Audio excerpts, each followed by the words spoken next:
যে 3 ঘন্টায় 60-70-80 লাখ টাকা কামাচ্ছি, আপনাদের কোনোদিন মাথায় ঢোকে না যে আমরা কারা? আমি হরিবাসরে কেন গলা ফাটাচ্ছি বুঝতে পারছেন? কেন খুটুর খুটুর কাশি হচ্ছে বুঝতে পারছেন? পালা গাইলে তো আমি গাইতে পারতাম, কে শুনলো না। আমি একটা রাধা গোবিন্দের লীলা গিয়ে কেঁদে কেঁদে চলে গেলে আপনারা বলতেন ও বাবা খুব কীর্তন হয়েছে। ও কীর্তন শুনে কিচ্ছু হবে না, চেতনা তৈরি করুন। নিমাই বললেন না, চেতনা তৈরি করে সমাজটাকে সুস্থ রাখার নাম হলো বৈষ্ণবতা। তুমি বৈষ্ণব হয়েছ নামে, ওই ভেলতাল ধরে সমাজকে যদি শোষণ করো তাহলে কিসের কীর্তন? আজকের সেই জায়গায় দাঁড়িয়েছে আমরা নামে গোপাল পুজো করছি, আর এই গোপালের নাম করে এই বিশ্ব ব্রহ্মাণ্ডটাকে শোষণ করছি। সেদিন দেখি একটা কীর্তনী একটা গোপাল হরিবাসরে নিয়ে এসে বলছে, আমা আমার গোপাল কথা বলে, আমার গোপাল মাগো সেবা করে।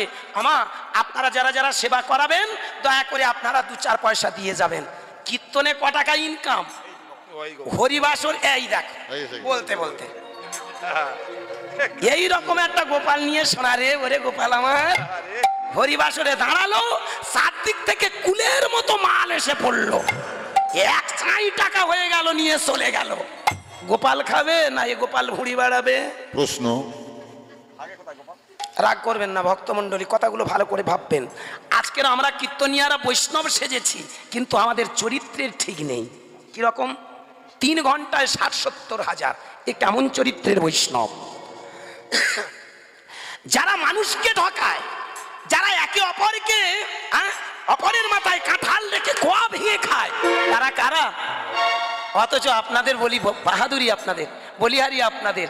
আপনারা দেখবেন যে বেশি টাকা নেবে তার পিছনে দৌড়াচ্ছেন। বলুন এইখানে যদি মাগো একটা 80,000 টাকা বা 1 লাখ টাকার কীর্তন নিয়ে আসতো, এ ফাঁক ফোঁকর থাকতো? একদম নয়। এই কটা ইউটিউব বসেছে তো, এই তো আমার মনে হয় এখানে খান 10 বসেছে তো নাকি 10-12 খানা বসেছে, এতক্ষণ মনে হয় 100 খানা ইউটিউব বসে যেত। আর সেই সঙ্গে এইসব ফাঁক ফোঁকর আর থাকতো? বলুন। অন্তত কর্তৃপক্ষ এসে বলতো, বন্ধুগণ আমাদের এখানে যে কীর্তনিয়া এসেছে 1,20,000, মানে টাকার গল্প বললে আবার বেশি নাম হবে, আমরা অনেক কষ্ট করে নিয়ে এসেছি। শোনো তোমরা এক কাজ করো, পাল ধরে লোক আসছে, জনঢেউ হয়েছে, এই যে তোমরা শোনো, তোমরা সরে যাও, এই পারে রাস্তাগুলো ক্লিয়ার দাও, প্যান্ডেলটা খুলে এই গাছটা ভাঙ, এই পেঁপে গাছটা সরা, এই বাঁশগুলো সরা, এই বাঁশগুলো সরা। আমি বলি কেন আপনারা বাঁশ ঠেলছেন? আমরা বাঁশ দিতে আসছি। একদম ঠিক। 3 ঘন্টায় 60-70 1 লাখ। আমি মাঝে মধ্যে ভাবি আমরা কারা? আর আপনাদেরও মাথায় একটা পোকা ঢুকেছে, পোকাটার নাম বলি ভীমরতি পোকা। ঠিক একদম। যে বেশি টাকা নেবে সেই বড় কীর্তনিয়া। আচ্ছা বলুন তো 3 ঘন্টায় আপনাদের সমাজ ব্যবস্থার কি পরিবর্তন করবে? এই 3 ঘন্টায় বলুন তো ভক্তমণ্ডলী, আমাদের মতো মানুষটা এসে আপনাদের কি মোটিভ পরিবর্তন করিয়ে দেবে? ভাবুন, সারা বছর আমার মায়েরা ভিক্ষা করে করে পাড়ায় পাড়ায় গ্রামে গ্রামে, আমার বাবারা পাড়ায় পাড়ায় ভিক্ষা করে 2 টাকা 5 টাকা 10 টাকা 100 টাকা 500 টাকা চাঁদাগুলো কালেকশন করে এক জায়গায় জড়ো করলো, একটা ভান্ডার করলো। আমরা এমন জানোয়ার 3 ঘন্টায় টাকা কটা নিয়ে চলে শোষণ। আমি এই কথাটা বলি বলে সবার কাছে দোষী জানো বাবা। বলে দাদা তুমি একটা কীর্তনিয়া হয়ে আসরে উঠে ওই রকম বড় বড় গালাগাল করবে? কম দুঃখে নয় বাবা। বাঘ থাকে বনে, থাকেও সে মনে, রক্তের স্বাদ পেতে চায় ক্ষণে ক্ষণে।